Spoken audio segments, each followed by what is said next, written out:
From basketball star to butcher's apprentice to Hollywood's new go-to monster, the man behind the Predator mask and Prey is a beast. The science fiction horror franchise that began with the 1987 blockbuster gained a new entry with the stunning prequel Prey, which just dropped on Hulu to rave reviews.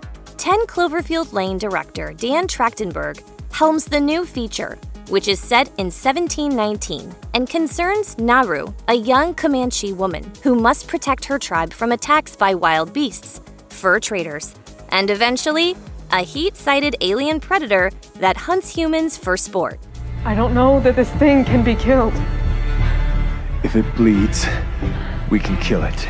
SlashFilm's own Chris Evangelista praised the story as, quote, a surprisingly successful blend of old and new, but laments that the big game hunter from outer space is cloaked mostly in a digital costume and spills CGI blood as opposed to the practical effects that made the original Predator so terrifying. Indeed, it can be hard to discern the real actor underneath the skull helmet and digitized tusks, which is why an introduction is in order. Meet Dane DeLegro, the man behind the mask and a new contender for the world's most interesting man. The Massachusetts native put his 6'9" stature to early use, playing 8 years of professional basketball for international teams and taking on a 5-year butcher's apprenticeship in Italy before pivoting to acting in 2019. His career is still on the ascent, but his few credits include the muscle monster in the Netflix show Sweet Home, a zombie in The Walking Dead, and Ball in the 5th episode of Ryan Murphy and Brad Falchuk's spin-off series American Horror Stories.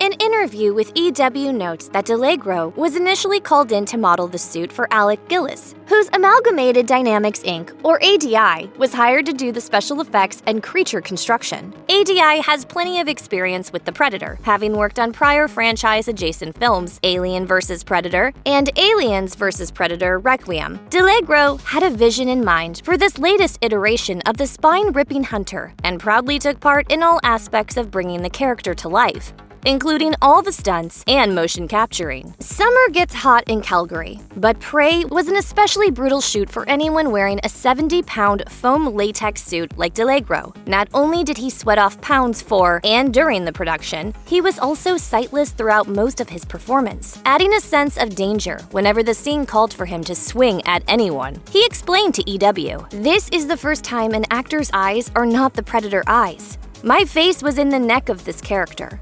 I shot this entire movie essentially blind. There were 2 holes in the neck. For the Predator to look forward, I had to look straight at the ground and shrug my shoulders. So all my fight scenes, all my acting scenes, everything, I was essentially blind. I had a first AD in my ear talking me through everything, and we had to lay sticks on the ground to guide me through all of my scenes." Kudos to that first assistant director, because the towering extraterrestrial huntsman of Prey looked anything but blind. Trachtenberg's Predator steps back from the version made famous by Kevin Peter Hall in 1987, and instead reaches toward a more primal, quick-footed, instinct-fueled hunter, one that would be a formidable foe for Comanche warriors. DeLegro is set to appear in Monsters of California, the featured directorial debut of Blink-182's Tom DeLonge. The film is currently in post-production and follows a group of teens investigating paranormal events in their Southern California town. A teaser is available, which stays coy about its SoCal monsters, but DeLegro will presumably be portraying one of the West Coast creatures. A recent interview reveals that DeLegro isn't satisfied with going under the mask for just one 80s-born movie monster. The high-reaching, multi-hyphenate says he wants to don a hockey mask next, as Camp Crystal Lake menace Jason Voorhees. If he were to snag such an iconic horror role, he'd be joining 8 previous actors and countless more stunt performers to play the constant villain of the Friday the 13th franchise.